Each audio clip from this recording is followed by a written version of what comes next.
Shalom. దేవుని వాగ్దానం. పర్వతములు తొలగిపోయినను, మెట్టలు తత్తరిల్లినను, నా కృప నిన్ను విడిచిపోదు. యెషయా గ్రంథం 54వ అధ్యాయము 10వ వచనము. దేవుని కృప ఎన్నడును నిన్ను విడిచిపోదు. ఆయన కృప తరతరముల వరకు ఉంటుంది. పర్వతములు కదిలించబడ్డాయి, కానీ దేవుని వాగ్దానాలు ఏ పరిస్థితుల్లోనూ ఎప్పుడూ ఉల్లంఘించబడలేదు. మెట్టలు తత్తరిల్లినను ఆయన దయ శాశ్వతంగా ఉంటుంది. నీకు చెయ్యకూడని పనులు చెయ్యాలనిపిస్తుంది, కానీ దేవుని కృప వల్ల ఆ పనుల నుండి మనసు మార్చుకుంటావు.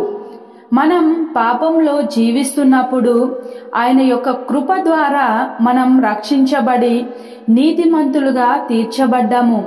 ఆయన యొక్క దయ, కృప శాశ్వతంగా ఉంటుంది. కష్టాలు ఎదురైనప్పుడు మనం నిరీక్షణ కోల్పోకూడదు. కష్టాల వెనుక ఖచ్చితంగా సుఖ సంతోషాలు ఉంటాయి. దేవుడు ఈ మాటలను దీవించి ఆశీర్వదించునుగాక. ఈ వాగ్దానము మనందరి జీవితాల్లో నెరవేరునట్లుగా ప్రార్థించుకుందాం. ప్రతి ఒక్కరూ ప్రార్థనలో ఏకీభవించగలరు. ప్రార్థన. మహాపరిశుద్ధమైన, ప్రేమ కలిగిన, నమ్మకమైన గొప్ప దేవా, మీ యొక్క ఘనమైన శ్రేష్టమైన నామానికి వందనాలు, స్తోత్రాలు యేసయ్యా. నీ కృపచేత చచ్చి నరకానికి వెళ్ళవలసిన మమ్మల్ని రక్షించావు తండ్రి. నీకే వందనాలు, స్తోత్రాలు యేసయ్యా. నీ కృప మమ్మల్ని విడువదు, ఎడబాయదు. అట్టి నీ కృపకై వందనాలు యేసయ్యా. దేవా, నీ యొక్క ప్రియ బిడ్డల్ని జ్ఞాపకం చేసుకోండి.